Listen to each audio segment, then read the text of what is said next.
Namaskar, brothers and sisters, ladies and gentlemen, students and scholars, teachers and trainers, professors, professionals, listeners, learners, the most honorable President Prime Minister Modi ji, respected ministerial managers, honorable doctors, directors, honorable advocates, advertisers, administrators and advisors. I, Dr. Rakesh from USA, heartily, cordially welcome. It is really nice time, nice place, nice section today that we are appreciating our holy Indian cultural, spiritual, human and social values in the form of unity and diversity. In the world, what do we see, what is happening through the mirror of literature? You can take the glimpse of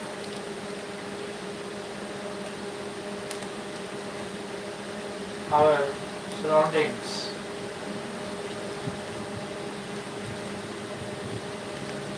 With a little bit of AI on my side,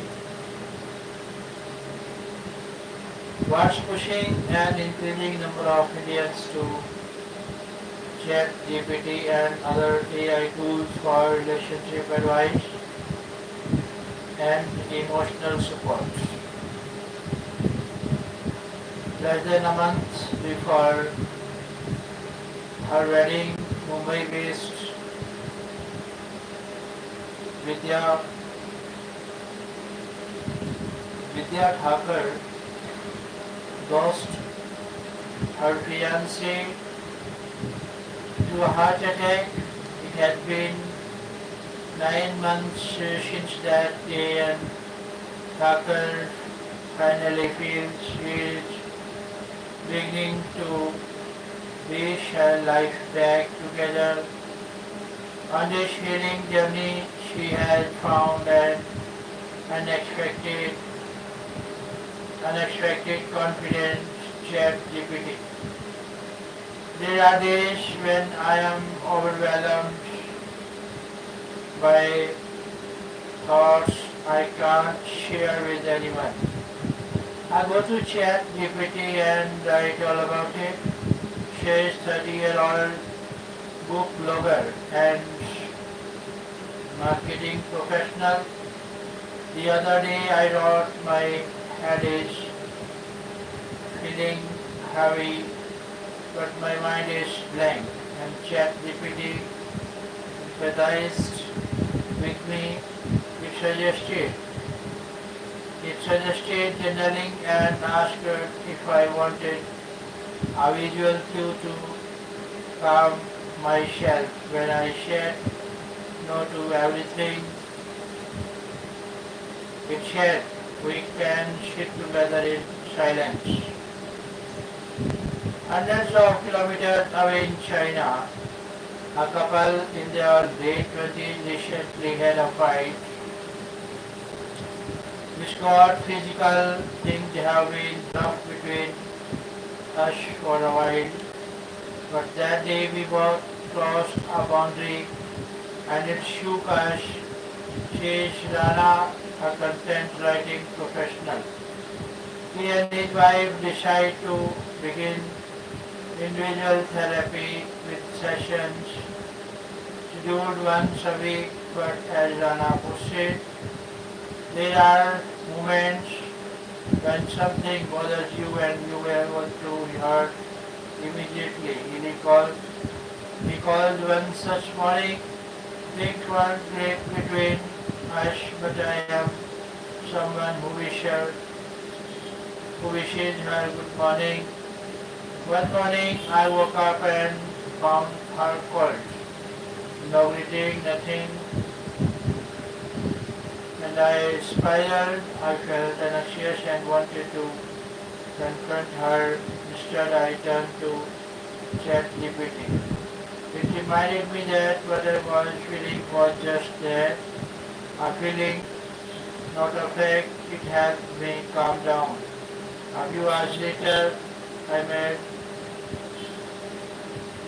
made us both tea and spoke to her gently. She told me she would had a rough night and well then had a constructive conversation.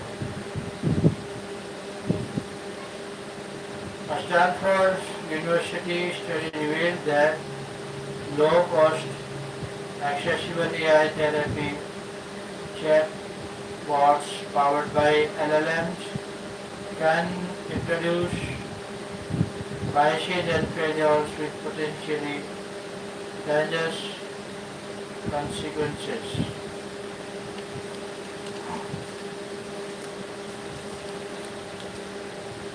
Are anti-aging for shots putting you at risk?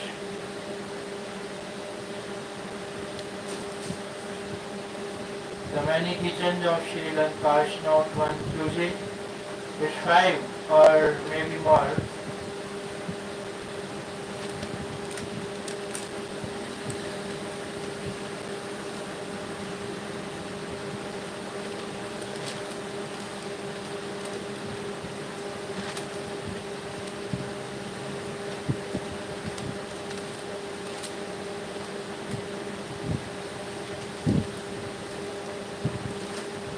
Not everyone is in a position to tell their stories.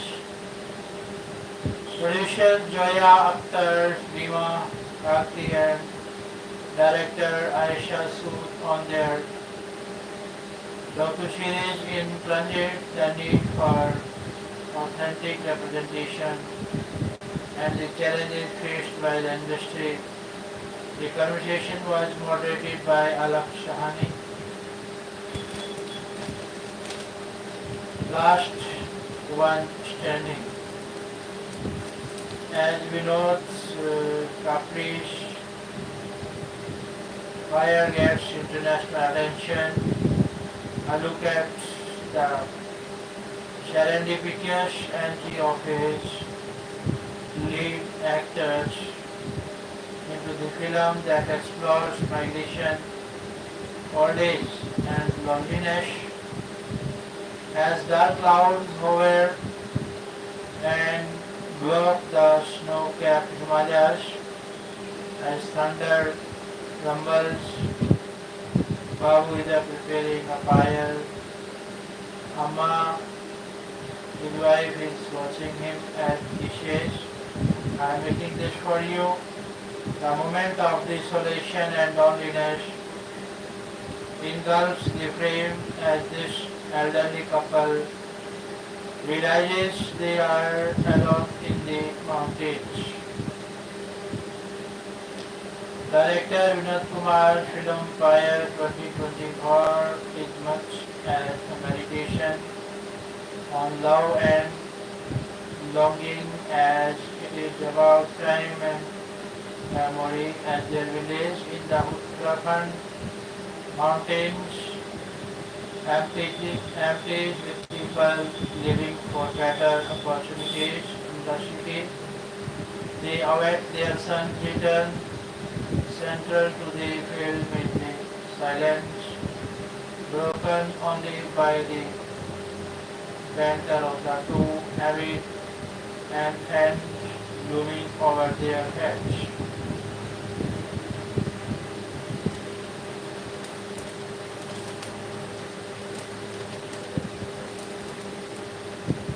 Learning each other's wish.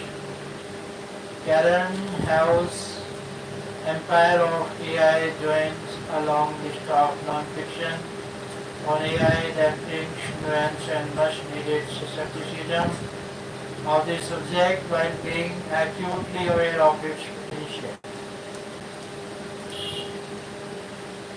Most conversations that we have around artificial intelligence today share one commonality: the technology society, altering capacity, its ability to leap us upwards the next breakthrough, a better world, a future that we rarely imagined would be possible.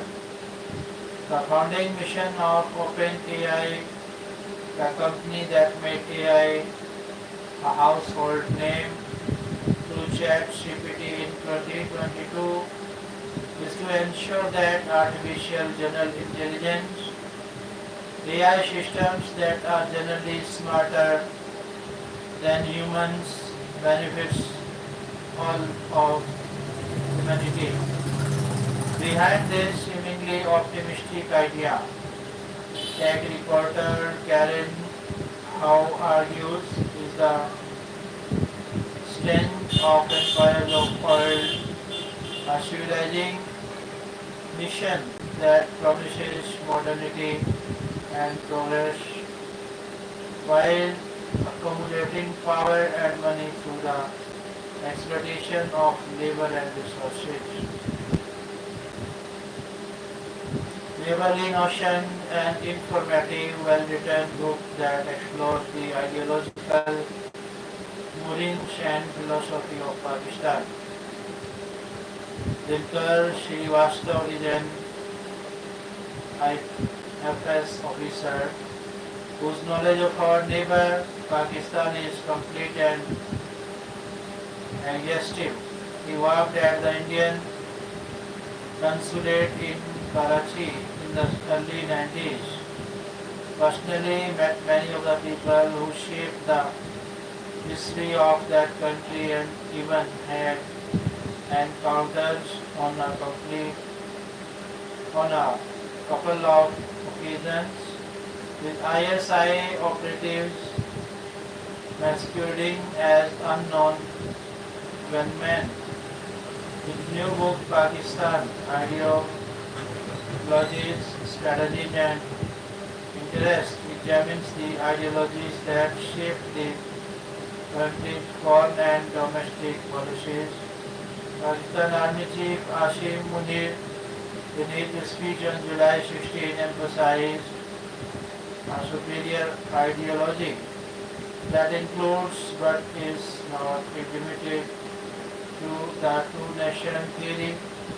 The military positioned itself as the defenders of both territorial and ideological borders. Having ruled Pakistan frequently directly or indirectly, however, its legitimacy is under scrutiny, particularly highlighted by the unrest of May 2023, when crowds attacked military installations as the economy faced the risk of default. The narrow tax base and focus on military strategy over socio-economic development have exacerbated these issues. The matter of taste. Tracing the journey of ingredients and dishes across cultures to uncover forgotten stories. One for all, Bashkati Nigo's latest book analyzes the philosophical ground for ascribing moral agency to groups.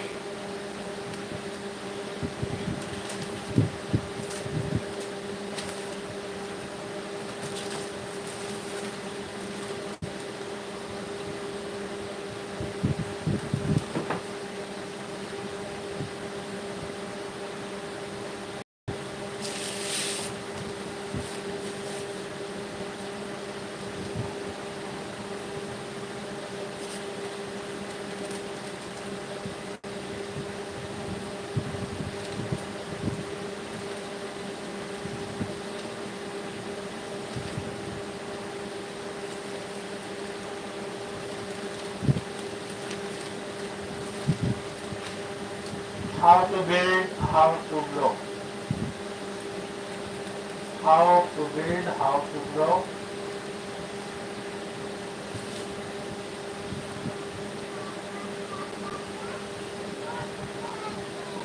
Public construction, especially of nationally important projects, do not suffer from constraints of land or money. But what do we see happening? Highways and new roads, cave-in, sewer lines burst, flooding the road. How to build, how to grow. Watching the cricket matches between India and England, I was struck by the tagline of an advertisement by leading cement company. It read as India builds, India grows. Absolutely correct. We must build and we must know how to build public goods such as roads, bridges, railways, airports, buildings for schools, colleges, hospitals and offices, etc. for growth. Nehru, the great builder. Pandit Jawaharlal Nehru was a great builder.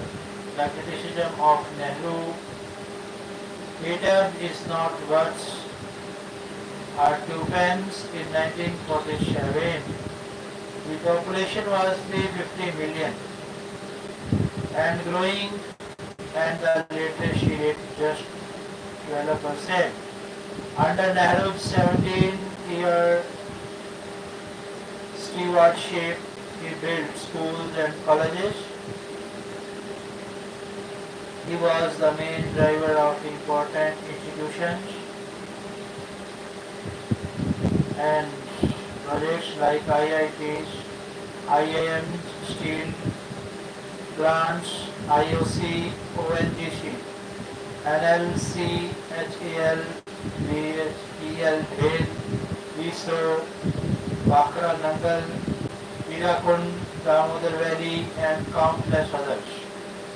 The time was the nascent years post independence and the context was a country stares on education, technology and skills. But narrow build survives to this day because although India was short on many things, it was abundant in people with integrity, native intelligence and dedication. In the 2nd century CE, Karikalan, the Chola king, built the Kalanai, the grand aqueducts on the river Kaveri. It is one of the oldest irrigation dams in the world.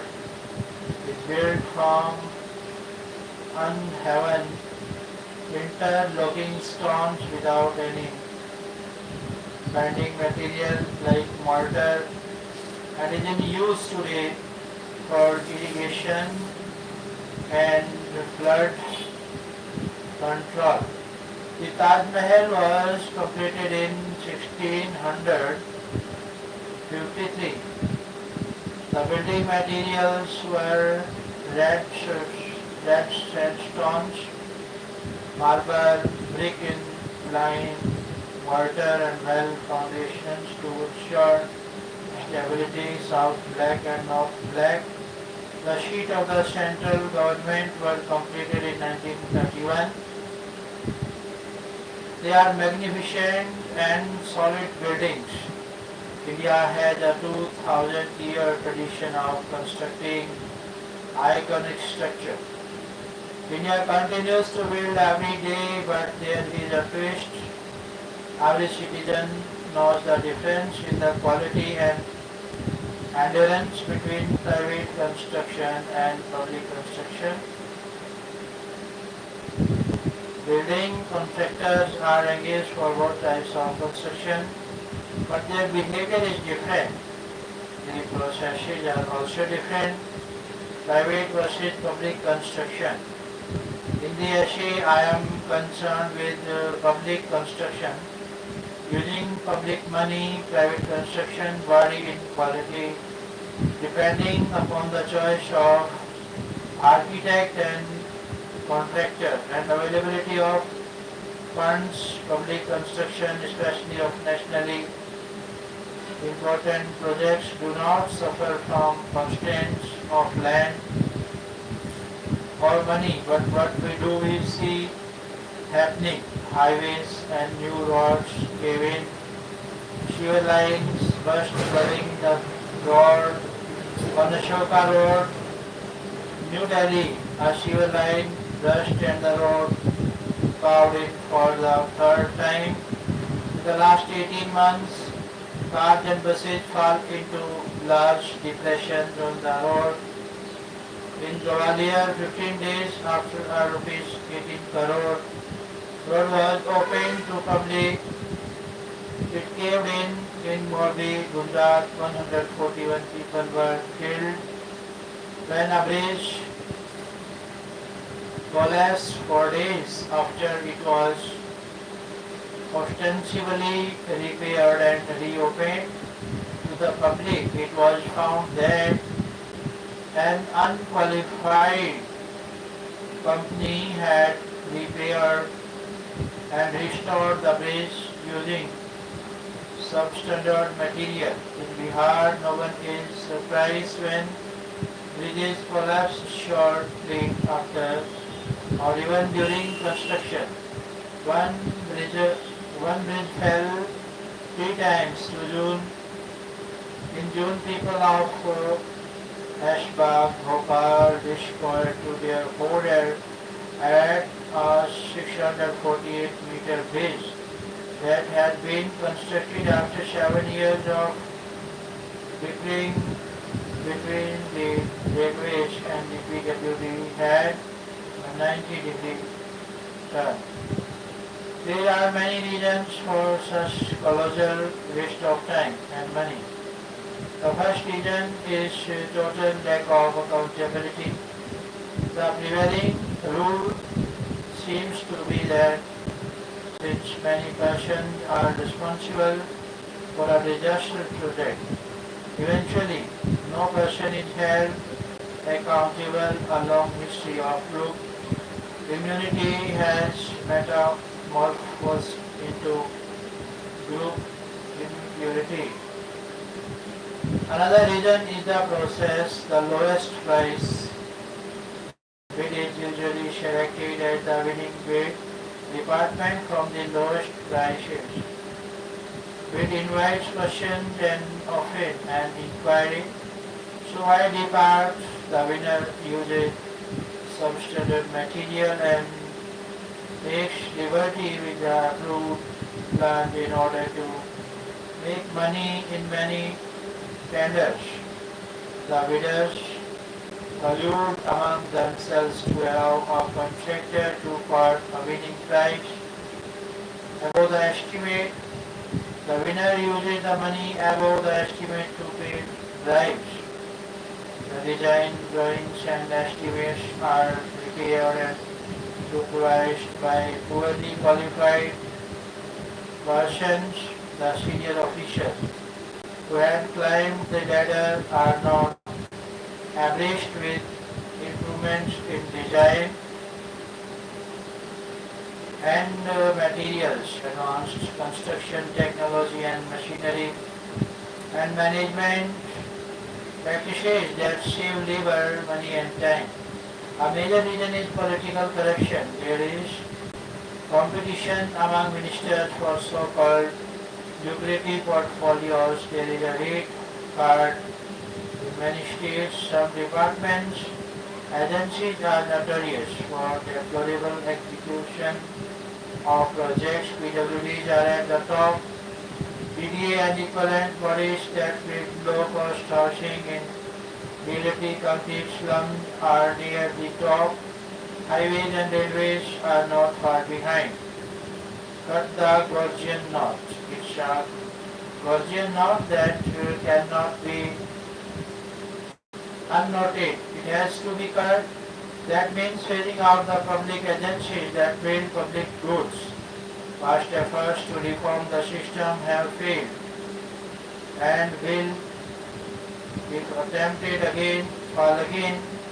On the contrary, privatization and healthy Competition have improved the quality of public goods in telecommunications, distribution of electricity, transportation, mining and oil exploration. That is the way to go forward in public construction. In the short term, there will be an increase in cost.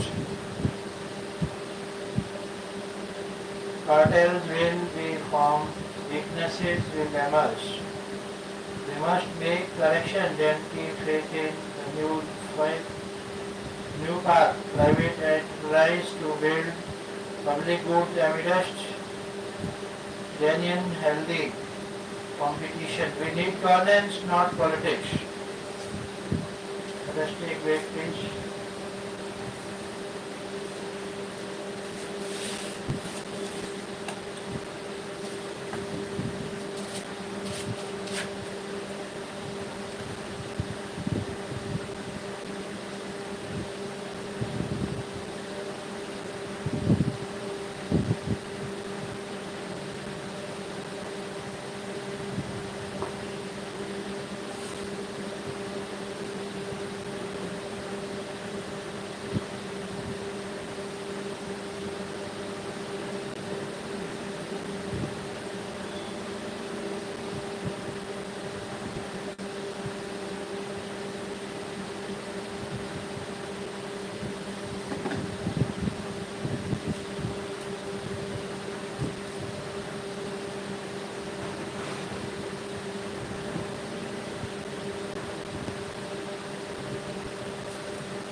We need governance, not politics. Politicians are elected to govern, so governance should be more important than politics. When politics is more important, bad things happen at about the time that the Prime Minister was telling an audience in a foreign country that India aims to become a fully developed country by 2047. Delhi saw the first big rain of this monsoon season, and it happened every year. Streets became waterways and newly built underpasses became jammed with vehicles, so a journey that usually taken me 40 minutes took 2 hours because of being stuck in a traffic jam in a new underpass. Gurugram, that shining smart city of the future, came to a watery standstill. This happened every year, just like every year when winter comes, the air in northern cities becomes unbreathable. When Narendra Modi became Prime Minister for the first time a decade ago, he promised change and development, Parivartan and Vikas. To be fair, there are areas in which he has truly brought change, but he appears not to have noticed that unless governance improves dramatically, he will have to abandon his dream of being India as a fully developed country. If there has been improvement in governance in BJP governed states, it is so minimal as to be meaningless.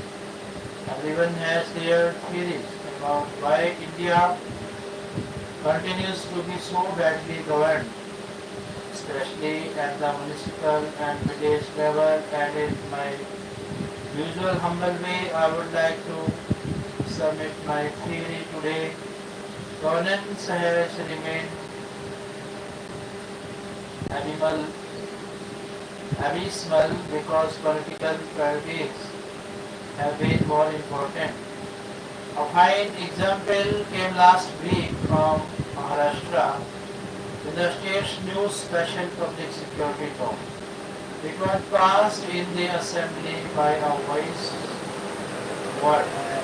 The Chief Minister shared proudly that the purpose of it was to control urban Malsum in his view extreme left-wing organizations have moved from rural parts to cities like Mumbai and are trying to brainwash the youth of urban areas and make them stand up against the democratic system.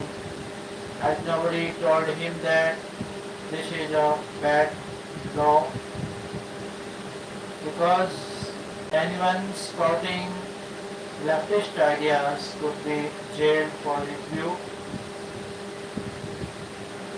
Johran Mamdani would be disqualified if he tried to stand in an Indian election. Beauty junkies beware.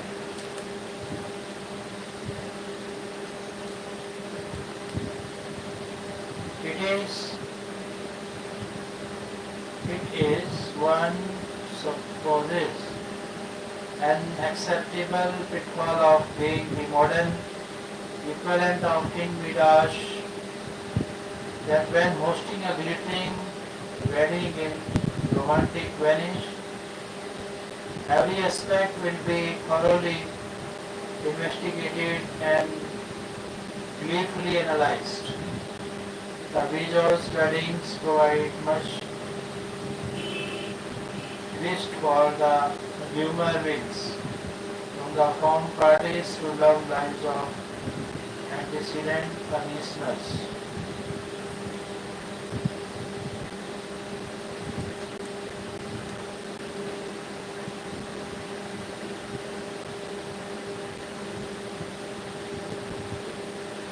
Mind your language.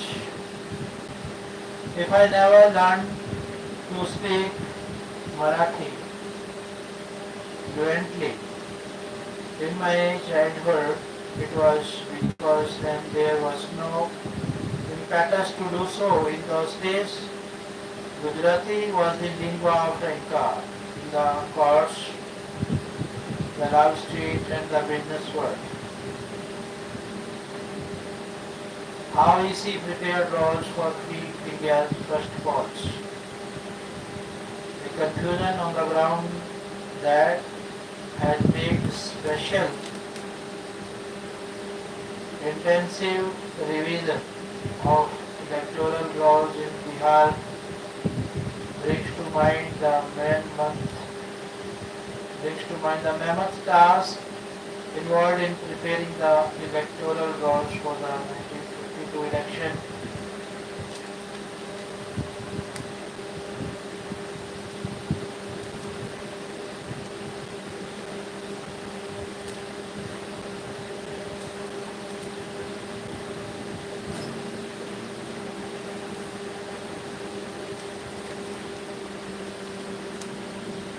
Bengal workers detained in Delhi, Calcutta High Court seeks report from MHA. Kolkata, the Calcutta High Court Friday sought a detailed report from the Union Home Ministry regarding allegations that migrant workers from West Bengal were detained in Delhi and sent to Bangladesh. Have workers belonging to West Bengal been detained in Delhi and sent to Bangladesh? It asked the Home Minister and instructed Chief Secretary Manoj Pant to liaise with his Delhi counterpart and submit a comprehensive report on the matter. The court was hearing to as Bob's petitions filed on usually in connection with the alleged detention of 6 people hailing from Paikor in Birahum district. It was claimed in the petitions that two families, Sweetie Bibi Tuhan Sheikh and their minor son, and Sunali Khatun Danish and his minor grandson have been illegally detained in Delhi. Their family members have appealed to the court to trust them. The lawyer who appeared for the family said the families couldn't be protected. A division bench comprising Justice Tapak Barata Chakraborty and Vito Broto Kumara wrote in its order, this court has the power to issue writs, including habeas corpus under Article 226 of the Constitution of India.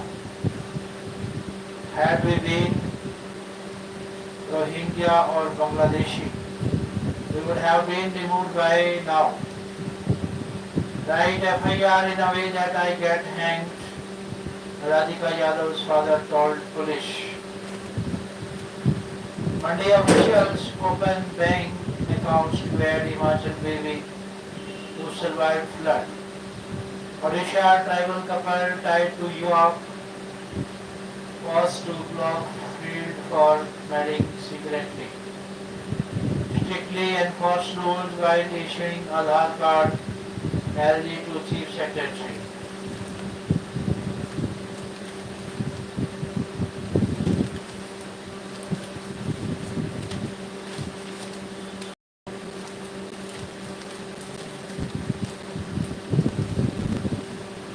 With Viksit Kerala at BJP playing Shah Sounds 2026 Paul Bagal Nagesh LDP UDF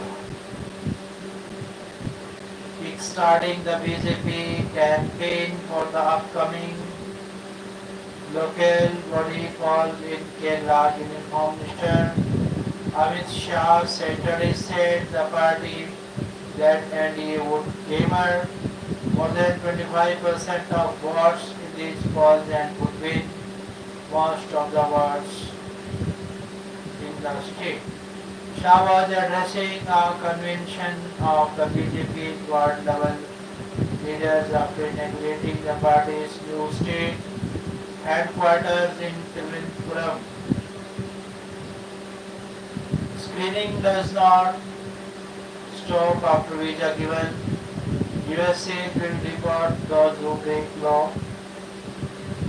The United States Embassy in India announced Saturday that its visa screening process does not stop even after visa has been issued. In fact, in a strongly worded warning, it added that if visa holders do not follow US laws, their visas can be revoked and they can even be deported. Radio operators trace Bengal woman missing of 8 years in Bangladesh. Tailor Kanhaiya Lal's wife writes to Modi seeking release of Udaipur files.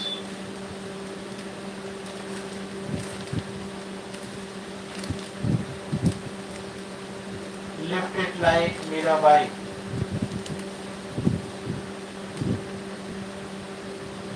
Who after Mirabai?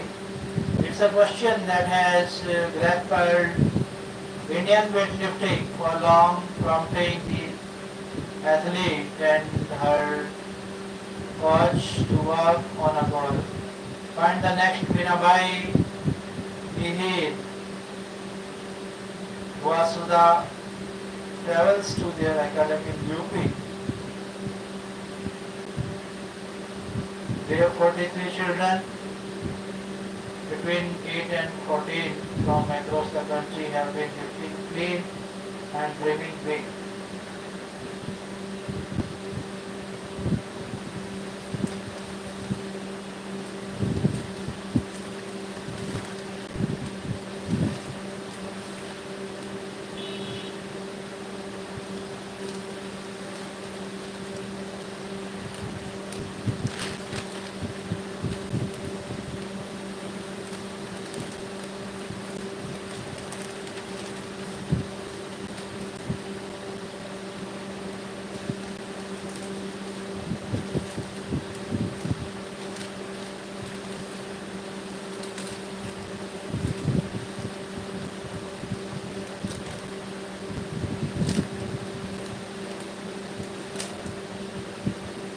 Talks over US proposal for 60 days ceasefire likely to continue. These talks falter after Hamas rejects Israel's demand for 40% control of Gaza. Trump announces 30% tariffs against EU and Mexico to begin from August 12.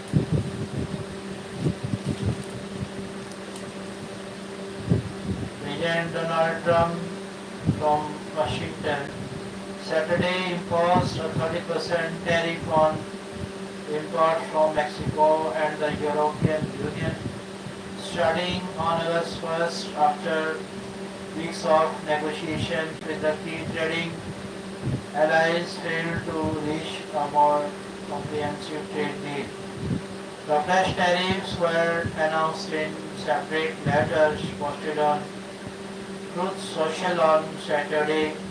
The EU had hoped to reach a comprehensive trade agreement with the US for the 27 country bloc. The EU had been pressing for the letter from Trump outlining its planned duties on the United States, largest trade and investment partner after a broadening of its tariff war in recent days. The EU initially hoped to strike a comprehensive trade agreement including zero for zero tariffs on industrial